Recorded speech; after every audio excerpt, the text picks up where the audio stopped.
সরকারের ধারাবাহিকতার নামে এই যে সংবিধানটাকে রেখে দেওয়া হলো, যেই সংবিধানটাকে বিভিন্ন আদালতের কাঁধে বন্দুক রেখে আসলে এমনভাবে অকার্যকর করে ফেলা হয়েছে, এর মাধ্যমে কতটুকু বিপ্লবের সুফল মানুষের কাছে পৌঁছে দেওয়া যাবে, এইটা কিন্তু আসলে মানে প্রশ্নবোধক। এটা প্রশ্নবোধক শুধু বলবো না, এটা অসম্ভব। আপনাকে বিপ্লবের সুফল মানুষকে ঘরে পৌঁছে দিতে হলে আপনাকে এই সংবিধানকে বঙ্গোপসাগরে ছুঁড়ে ফেলে দিতে হবে। কেন? প্রথমত দেখেন, এইখানে একটা দলকে, একটা পরিবারকে উপরে উঠানোর জন্য সবাইকে দ্বিতীয় শ্রেণীর নাগরিক করে দেওয়া হয়েছে। এই মডার্ন আপনি কোনো দেশে শুধুমাত্র ওল্ড যেই দেশগুলো ছিল কিংবা কমিউনিস্ট দেশ ছাড়া কোথাও কিন্তু জাতির পিতার কোনো ইয়ে নাই। এখানে জাতির পিতাকে এমনভাবে তাকে যেন একটা গড হিসাবে ট্রিট করা হয়েছে সংবিধানে। তার বিরুদ্ধে কিছু বলা যাবে না, এটা রাষ্ট্রদ্রোহিতার পর্যায়ে চলে যায়।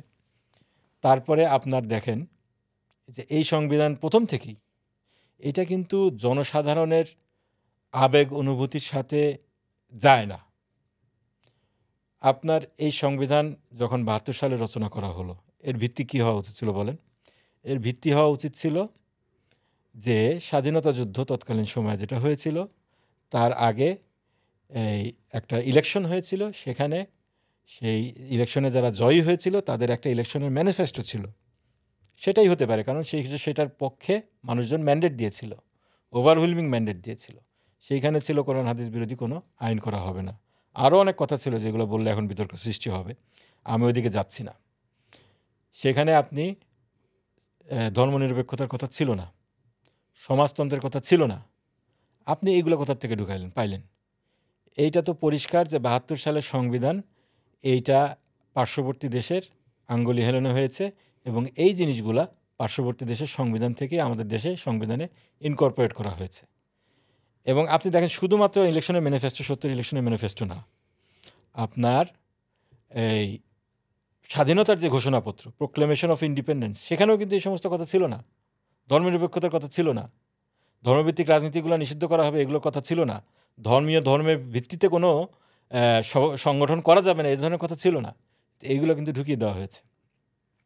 এবং এই সংবিধান করে উচিত ছিল, আপনারা সংবিধান ঠিক আছে প্রপোজাল করছেন, এটা মানুষের মতামত নেওয়া, রেফারেন্ডামে দেওয়া, গণভোট নেওয়া, সেটাও করা হয়নি। পরবর্তীতে সংবিধানের ৪র্থ সংশোধনের মাধ্যমে গণতন্ত্রকে তো হত্যা করা হলো, একদলীয় বাকশাল কায়েম করা হলো। তো সেখানেও কিন্তু জনগণের মতামতকে তোয়াক্কা করা হয়নি।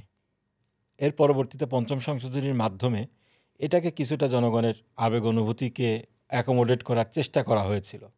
এইখানে আল্লাহর প্রতি আস্থা বিশ্বাসকে ঢুকানো হয়েছিল এবং সমাজতন্ত্রের একটা ব্যাখ্যা দেওয়া হয়েছিল, সামাজিক সাম্য, এই সমস্ত কিছু। কিন্তু পরবর্তীতে কি হলো? বিসমিল্লাহ ঢুকানো হলো। পরবর্তীতে ৮ম সংশোধনীর মাধ্যমে খুব সম্ভব রাষ্ট্রধর্ম ইসলামেরকেও ঢুকানো হলো। কিন্তু দেখেন ২০০৫ সালে এসে এই ফ্যাসিবাদের, আমি বলবো সে হলো মাস্টার মাইন্ড, বিচারপতি খায়রুল হক। সে কলমের এক খোঁচায় ৫ম সংশোধনী উড়িয়ে দিল। কি বলল? Basic feature of the constitution, এইটা হলো ধর্মনিরপেক্ষতাবাদ, আপনার এই সমাজতন্ত্র, গণতন্ত্র, এইগুলা হলো জাতীয়তাবাদ, এইগুলা হলো বাঙালি জাতীয়তাবাদ, এইগুলো হলো সংবিধানের মৌলিক কাঠামো। এইগুলাকে আপনি কোনোভাবেই চেঞ্জ করতে পারবেন না। জনগণ 100% জনগণও যদি চায় তাহলেও পারবেন না। এইটা একটা কথা হলো, তাহলে গণতন্ত্র কোথায়?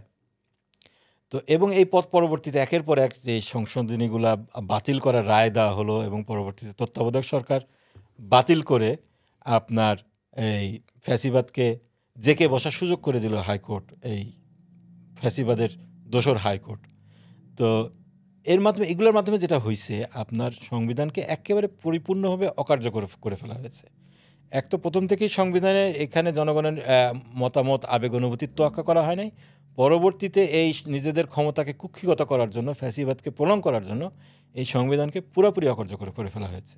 তো এই সংবিধান আপনি কিভাবে এটার মাধ্যমে আপনি কিভাবে এই নতুন যে বিপ্লব হলো এটার ফলাফলগুলো মানুষের ঘরে তুলে দিবেন? এই আন্দোলনের মূল বিষয় ছিল বৈষম্য বিরোধী একটা মানুষের সেন্টিমেন্ট।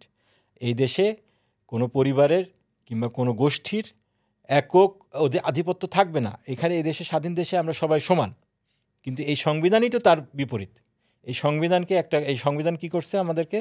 একটা পরিবার, একটা গোষ্ঠীকে, এই জাতিকে মুক্তিযুদ্ধের ভিত্তিতে দুই ভাগ করে ফেলা হয়েছে, বিভাজিত করে ফেলা হয়েছে।